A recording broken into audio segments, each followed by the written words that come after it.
Good morning. നമ്മൾ കഴിഞ്ഞ വീഡിയോയിൽ പറഞ്ഞ ലാസ്റ്റ് പ്രോബ്ലം, അത് നിങ്ങൾക്ക് ആ ലാസ്റ്റ് പ്രോബ്ലം, അതായത് ഫോർത്ത് പ്രോബ്ലത്തിൻ്റെ നോട്ട്ബുക്ക് തുറന്ന് നിങ്ങൾ എഴുതിയിട്ടുണ്ടായിരിക്കും. അതിൻ്റെ ഈ പാർട്ട് നിങ്ങൾക്ക് എത്രത്തോളം ക്ലിയറായി എന്ന് എനിക്കൊരു ഡൗട്ട്. ക്ലാസ്സിലാണെങ്കിൽ 1-2 പ്രാവശ്യം നമ്മൾ എക്സ്പ്ലെയിൻ ചെയ്ത് കഴിയുമ്പോഴാണ് കുട്ടികളത് മനസ്സിലാക്കുന്നത്. കാരണം നിങ്ങളിത് വരെ പഠിച്ചിട്ടില്ലാത്തൊരു ഫോമിലോട്ട് മാറുന്നത് കൊണ്ട്. അപ്പോൾ അത് ഞാൻ മറ്റൊരു രീതിയിൽ കൂടെ അത് പറയാം, ശ്രദ്ധിക്കണേ. നമ്പർ വെച്ചിട്ട് 7 2 കൊണ്ട് നമ്മൾ 7 ഡിവൈഡ് ചെയ്യുന്നു. 3 6 റിമൈൻഡർ 1.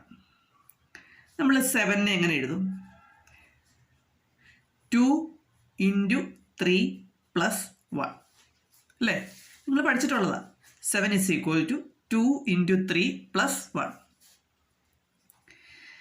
അപ്പം ഇവിടെ നമ്മൾ എങ്ങനെ എഴുതുന്നത്?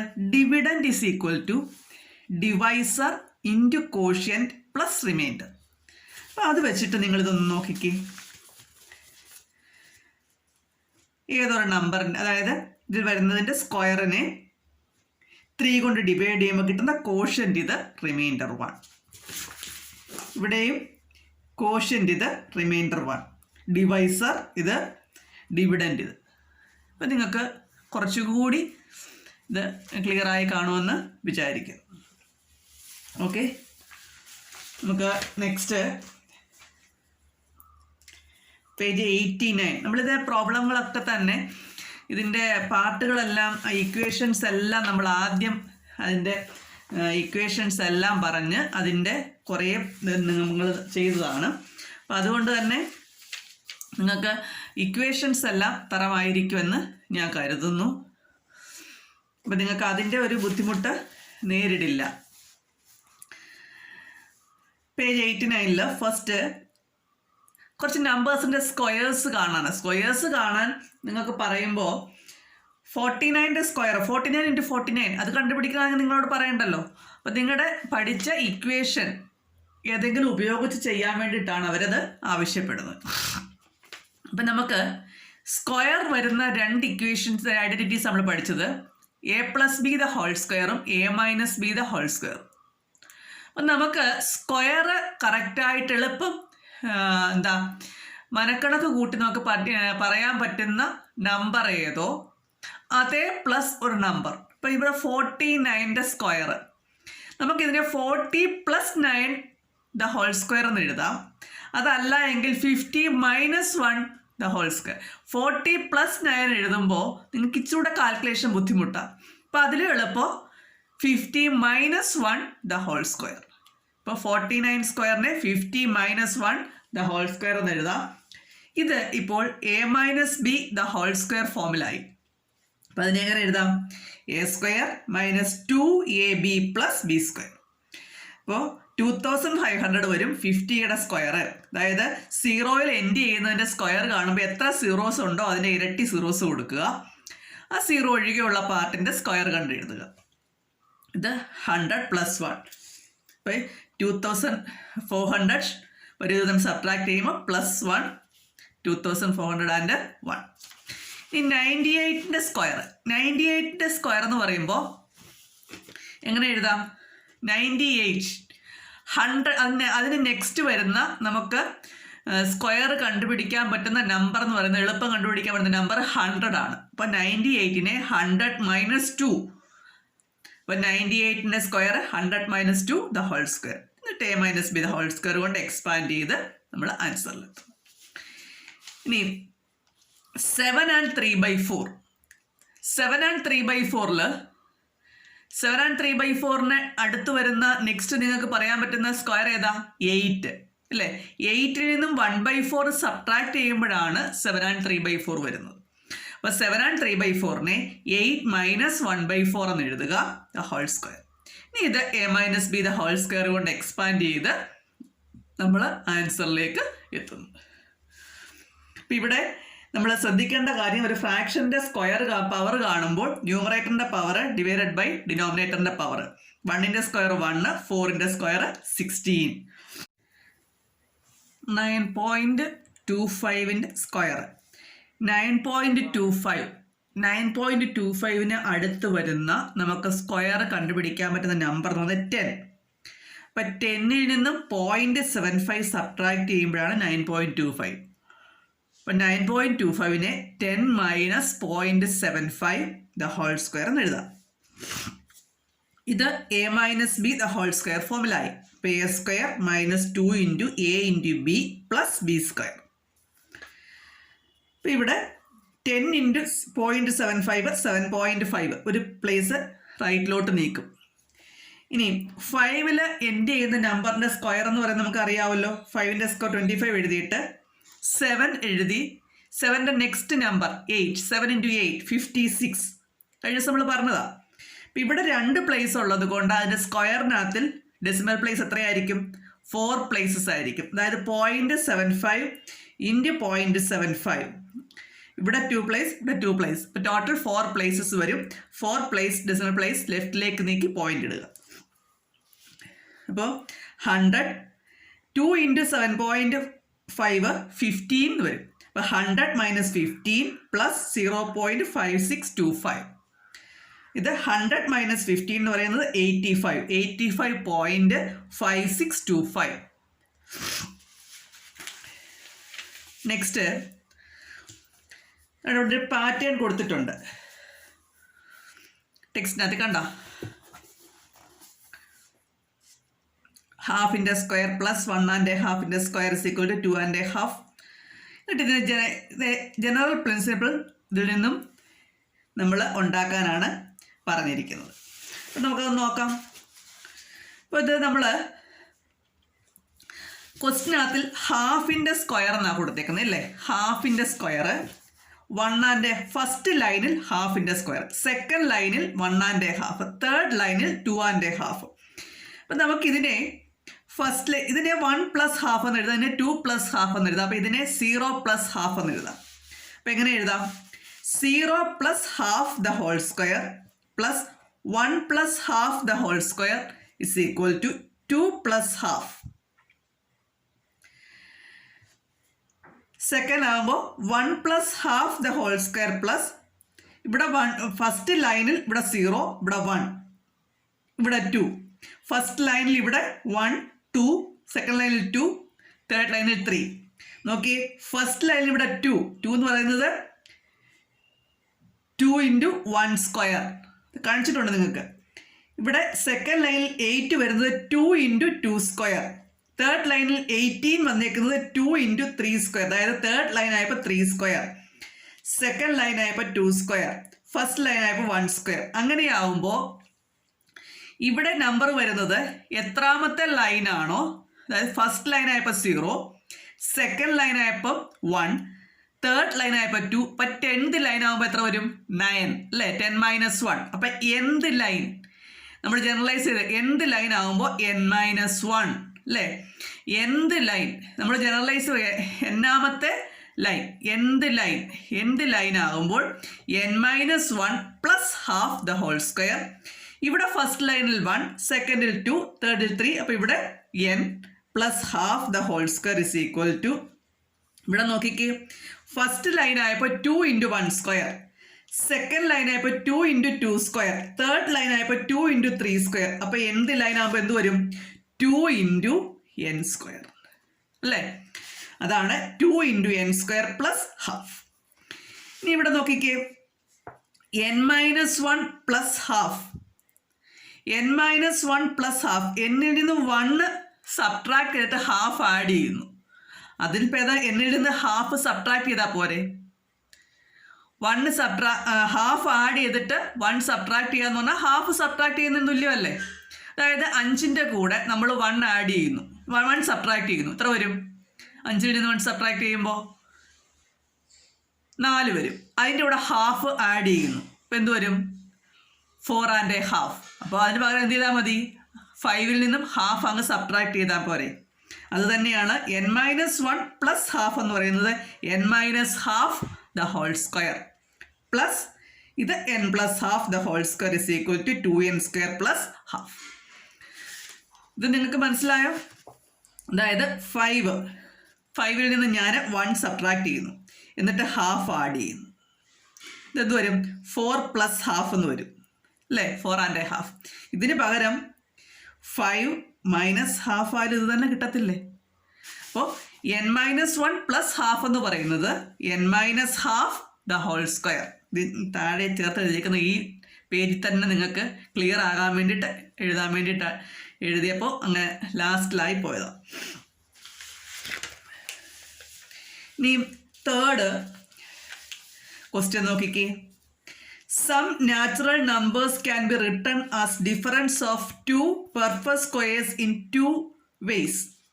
Four example 24 = 7² - 5² and 5² - 1². അതായത് ചില നാച്ചുറൽ നമ്പേഴ്സിനെ 2 പെർഫെക്റ്റ് സ്ക്വയറുകളുടെ ഡിഫറൻസ് ആയിട്ട് എഴുതിയേക്കുക. നമ്മളോട് പറഞ്ഞേക്കുന്നത് explain using algebra the method of writing all multiples of 8 starting with 24 as difference of 2 perfect squares in 2 ways. അതായത് 24, 32, 40 ഇതെല്ലാം 8ൻ്റെ മൾട്ടിപ്പിൾസ്. അപ്പോൾ 8ൻ്റെ മൾട്ടിപ്പിൾസ് ആയിട്ടുള്ള നമ്പേഴ്സ് 24ൽ തൊട്ട് സ്റ്റാർട്ട് ചെയ്യുന്ന 8ൻ്റെ മൾട്ടിപ്പിൾസ് നമുക്ക് 2 പെർഫെക്റ്റ് സ്ക്വയറുകളുടെ ഡിഫറൻസ് ആയിട്ട് 2 രീതിയിൽ എഴുതാൻ പറ്റും. അതാണ് നമുക്ക് ഓൾജിബ്ര ഉപയോഗിച്ച് കാണുന്നത്. അപ്പോൾ അതിന് നമുക്ക് ജനറൽ പ്രിൻസിപ്പിൾ എഴുതണമെങ്കിൽ ഇത് എഴുതിയേക്കുന്നത് അതായത് 7² - 5², 5² - 1² ഇങ്ങനെ എഴുതിയേക്കുന്നതിനകത്തിൽ എങ്ങനെ അവരിതിൽ എത്തിച്ചേർന്നു എന്ന് നമുക്കറിയണം. അതിനായിട്ട് 24നെ ഞാൻ 4 ഇൻറ്റു ഈ 24, 32, 40 ഇതിനെല്ലാം 4 ഇൻറ്റു എന്ന് പറഞ്ഞുകൊണ്ട് നമ്മൾ അതിനെ എഴുതുക. 3 നമ്പേഴ്സിൻ്റെ പ്രോഡക്റ്റ് ആയിട്ട് 4 × 6 × 1 എന്ന് എഴുതാം 24നെ. അതേപോലെ 4 × 3 × 2 എന്ന് എഴുതാം അല്ലേ? 4 × 6 × 1, 4 × 3 × 2. അപ്പോൾ ഇതിനെ നോക്കിക്കേ. 4 × 6 × 1, 4 × 3 × 2 ഇങ്ങനെ എഴുതുമ്പോൾ നമുക്ക് 6 + 1 the whole square minus 6 - 1 the whole square എന്ന് എഴുതാം. a + b the whole square minus a - b the whole square is equal to 4ab. നമ്മൾ പഠിച്ചതാ അല്ലേ? a + b the whole square minus a - b the whole square is equal to 4ab. നമ്മൾ ആ equation പഠിക്കാൻ പറഞ്ഞ identity പഠിക്കാൻ പറഞ്ഞതുണ്ടായിരുന്നതാ. അപ്പോൾ ഇവിടെ 4 × 6 × 1 അതിന് നമുക്ക് എങ്ങനെ എഴുതാം? അപ്പോൾ 4 × a × b എയുടെ സ്ഥാനത്ത് 6ഉം ബിയുടെ സ്ഥാനത്ത് 1ഉം ആകുമ്പോൾ a + b the whole square minus a - b the whole square. അപ്പോൾ 6 + 1 the whole square minus 6 - 1 the whole square is equal to അതാണ് 7² - 5² നമുക്ക് കിട്ടിയത്. അതേപോലെ ഇവിടെ a3ഉം b2ഉം എടുക്കുമ്പോൾ a + b the whole square minus a - b the whole square 5² - 1² എന്ന് കിട്ടും. അതേപോലെ 32നെ 4 കൊണ്ട് ഡിവൈഡ് ചെയ്യുമ്പോൾ നമുക്ക് എന്ത് കിട്ടും? 8. അപ്പോൾ 4 × 8 × 1 എന്ന് എഴുതാം. 4 × 8ന് നമുക്ക് 4 × 2 എന്ന് എഴുതാം. എന്നിട്ട് നമ്മൾ a എന്നുള്ളത് 8ഉം b എന്നുള്ളത് 1ഉം ആക്കിക്കൊണ്ട് a + b the whole square minus a - b the whole square ഫോമിൽ എഴുതിയേക്കുക. അങ്ങനെയാണ് ഈ നമുക്ക് ടെക്സ്റ്റ് തന്നിരിക്കുന്ന 3 എണ്ണത്തിനെയും അവർ 2 പെർഫെക്റ്റ് സ്ക്വയറുകൾ ഡിഫറൻസ് ആയിട്ട് ഈ ഒരു മെത്തേഡിലാണ് നമ്മൾ പഠിച്ച a + b the whole square minus a - b the whole square is equal to 4ab. അത് റിവേഴ്സ് തന്നേക്കുക. 4ab തന്നിട്ട് നമ്മളോട് a + b the whole square minus a - b the whole square എന്നുള്ള ഫോമിൽ എഴുതാൻ ആവശ്യപ്പെട്ടിരിക്കുക. ഇനി ഏതൊരു മൾട്ടിപ്പിൾ അതായത് 8ൻ്റെ ഏതൊരു മൾട്ടിപ്പിളിനെയും 24നേക്കാട്ടിൽ വലുതായിട്ടുള്ള 8ൻ്റെ ഏതൊരു മൾട്ടിപ്പിളിനെയും 4 × n × 1 എന്ന് എഴുതാം അല്ലേ? 4 × n നമ്പർ ഓക്കെ. 4 × 6 × 1, 4 × 8 × 1, 4 × 10 × 1 അങ്ങനെ 4 × n നമ്പർ × 1. ഇത് ഏതോ ഒരു നമ്പറാണ് വരുന്നത്. ഇപ്പോൾ 40 വരുമ്പോൾ ഇവിടെ 10 വരുന്നത്, 32 വരുമ്പോൾ 8 വരുന്നത്, അതുപോലെ 48 വരുമ്പോൾ എത്ര വരും? 12 വരുന്നത്. അപ്പോൾ ഇവിടെ 4 × n × 1 എന്നുള്ള ഫോമിൽ നമുക്ക് എഴുതാം. n എന്ന് പറയുന്നത് ഓരോ മൾട്ടിപ്പിളിനനുസരിച്ച് മാറി വരും. 24 വന്നപ്പോൾ അവിടെ n എന്ന് പറയുന്നത് 6 ആണ്. 32 വന്നപ്പോൾ n എന്ന് പറയുന്നത് 8 ആണ്. 40 വരുമ്പോൾ 10 ആണ്. 48 വരുമ്പോൾ 12 ആണ്. 64 വരുമ്പോൾ എന്ത് വരും 16 വരും. അങ്ങനെ നമുക്ക് n പല വാല്യൂസ് വരും. അപ്പം നമുക്ക് ഏതൊരു 8ൻ്റെ മൾട്ടിപ്പിൾ 24-നേക്കാട്ടിൽ കൂടിയ 8ൻ്റെ ഏതൊരു മൾട്ടിപ്പിളിനെ നമുക്ക് 4 × a നമ്പർ × 1 എന്ന് എഴുതാം. അപ്പം നമുക്ക് എയുടെ സ്ഥാനത്ത് ഇതാ ഈ നമ്പറും ബിയുടെ സ്ഥാനത്ത് ഇങ്ങനെ 1 എന്നും വരും. അപ്പം നമുക്ക് ഇതിനെ എങ്ങനെ എഴുതാം? n+1 the whole square minus n-1 the whole square എന്ന് എഴുതും. ഇനി മറ്റൊരു രീതി എഴുതാൻ പറഞ്ഞാൽ എന്ത് ചെയ്ത് നോക്കിക്കേ, ഇവിടെ 6 വന്നു അല്ലേ, നമ്മൾ അതിനെ അതിൻ്റെ ഹാഫ് ആക്കി ഇവിടെ. അപ്പോൾ ഇതെന്ത് ചെയ്തു 2 ആയി. ഇവിടെ 8ൻ്റെ ഹാഫ് ആയപ്പോൾ ഇവിടെ 1 എന്നുള്ളത് 2 ആയി. ഇവിടെ 10 എന്നുള്ളത് 5 ആയപ്പോൾ 2 വന്നു. അങ്ങനെയാകുമ്പോൾ ഇവിടെ n എന്നുള്ളത് n/2 ആകുമ്പോൾ n/2 × 2. അപ്പം എങ്ങനെ എഴുതാം? 4 × n/2 × 2. അപ്പം എയുടെ സ്ഥാനത്ത് n/2ഉം ബിയുടെ സ്ഥാനത്ത് 2ഉം വരുമ്പോൾ നമുക്ക് എങ്ങനെ എഴുതാം? n/2 + 2 the whole square minus n/2 - 2 the whole square. 4aba a + b the whole square minus a - b the whole square ഫോമിലേക്ക് എഴുതുക. നമ്മൾ ഇതിനെ ക്രോസ് മൾട്ടിപ്ലൈ ചെയ്ത് കോമൺ ഡിനോമിനേറ്റർ ആക്കുകയാണ്. n+4/2 the whole square ഇങ്ങനെ ഇട്ടിരുന്നാലും മതി. ഇത് ക്രോസ് മൾട്ടിപ്ലൈ ചെയ്യുമ്പോൾ 4 വരും. n-4/2 the whole square. അപ്പം ഏതൊരു 8ൻ്റെ മൾട്ടിപ്പിളും 24-നേക്കാട്ടി കൂടിയ 8ൻ്റെ ഏതൊരു മൾട്ടിപ്പിളിനെയും നമുക്ക് ഈ ഫോമിൽ എഴുതാൻ സാധിക്കും. ഓൾജിബ്ര ഉപയോഗിച്ച് നമ്മൾ പ്രൂവ് ചെയ്ത് കാണിച്ചു. ഇനി എൻ്റെ സെക്കൻഡ് പാർട്ട് എന്താ? In how many different ways can we write multiples of 16 starting with 48 as the difference of two perfect squares? അതായത് 16ൻ്റെ മൾട്ടിപ്പിൾസ് 48ൽ സ്റ്റാർട്ട് ചെയ്യുന്ന 16ൻ്റെ മൾട്ടിപ്പിൾസിനെ നമുക്ക് ഏതൊക്കെ രീതിയിൽ എഴുതാൻ പറ്റും എന്നാണ് ചോദിച്ചേക്കുന്നത്. അപ്പോൾ ഇതേ മെത്തേഡ് നമുക്ക് അവിടെയും ഇവിടെ നമ്മൾ അപ്ലൈ ചെയ്ത അതേ മെത്തേഡ് വെച്ചിട്ട് നമ്മൾ നോക്കുമ്പോൾ ഈ 48നെ 4 × 4ab എന്നുള്ള ഫോമിൽ കിട്ടിയാലേ നമുക്ക് പറ്റത്തുള്ളൂ. അപ്പോൾ അതുകൊണ്ട് 48നെ 4 × 12 × 1 എന്ന് എഴുതാം. ഈ 12നെ നമുക്ക് അടുത്ത് എന്ത് ചെയ്യാം? 12ൻ്റെ ഹാഫ് ആകുമ്പോൾ 3 വരും. 4 × 6 വരും. 4 × 6 × 2 എന്ന് എഴുതാം. അതേപോലെ ഇതിനെ വീണ്ടും ഹാഫ് ആക്കുമ്പോൾ 4 × 3 × 4 എന്ന് എഴുതാം. അപ്പോൾ ഇവിടെ എയുടെ സ്ഥാനത്ത് 12ഉം ബിയുടെ സ്ഥാനത്ത് 1ഉം വരുമ്പോൾ 12 + 1 the whole square minus 12 - 1 the whole square. 6 + 2 the whole square minus 6 - 2 the whole square. Simplify ചെയ്യുമ്പോഴാണ് 13² - 11² എന്നുള്ള രീതിയിൽ വരുന്നത്.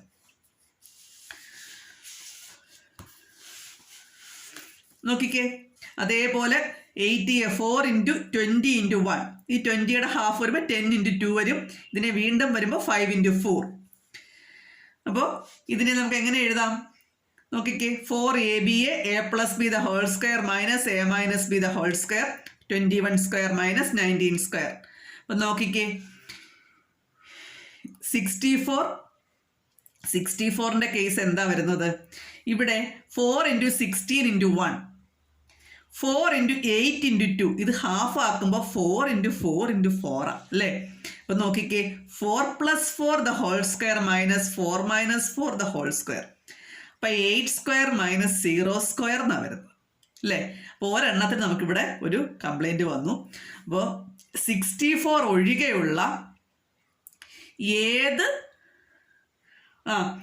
16ൻ്റെ മൾട്ടിപ്പിളിനെയും 48 മുകളിലേക്ക് പോകുന്ന 16ൻ്റെ ഏത് മൾട്ടിപ്പിളിനെയും, അതായത് 60 എക്സെപ്റ്റ് 64, നമുക്ക് അറ്റ്ലീസ്റ്റ് 3 ഡിഫറെൻ്റ് വേസിൽ ഇങ്ങനെ സ്ക്വയറുകളുടെ ഡിഫറൻസ് ആക്കി എഴുതാൻ പറ്റും. 64ൻ്റെ കേസ് മനസ്സിലായല്ലോ എന്തുകൊണ്ടാണെന്ന്. ഇവിടെ 4 × 4 × 4 വരുന്നത് കൊണ്ടാണ്. ഒരേ നമ്പർ ഇവിടെ ആവർത്തിച്ച് വരുമ്പോൾ മൈനസ് ചെയ്യുമ്പോൾ 0 ആയി പോകുന്ന കേസ് വരുന്നത് കൊണ്ടാണ്. അപ്പോൾ 64 we can write this at least 3 different ways except 64. അപ്പോൾ ഇവിടെ നിങ്ങൾക്ക് ഇത്രയുള്ള കാര്യം, 4ab = a + b the whole square minus a - b the whole square. അത് നമ്മൾ തിരിച്ച് a plus b the whole square is plus a plus b the whole square plus minus a minus b the whole square is equal to 4ab എന്ന് പഠിച്ചിട്ടുണ്ട്. തിരിച്ചിവിടെ നിന്നും റിവേഴ്സിൽ നമ്മൾ ചെയ്യുക അല്ലേ. A square minus b square a plus b into a minus b a square minus b square തിരിച്ച് a square minus b square is equal to a plus b into a minus B. അതേപോലെ a square plus 2ab plus b square കണ്ട ഉടനെ അറിയണം a plus b the whole സ്ക്വയറിൻ്റെ എക്സ്പാൻഷനാണ്. അതാണ് അവർ ഉദ്ദേശിക്കുന്നത്. നമ്മുടെ ഐഡൻറ്റിറ്റീസ് തന്നെ എല്ലാം അറിയാമെങ്കിൽ അത് വെച്ചിട്ടുള്ളതാണ് ഇതെല്ലാം. ഓക്കെ.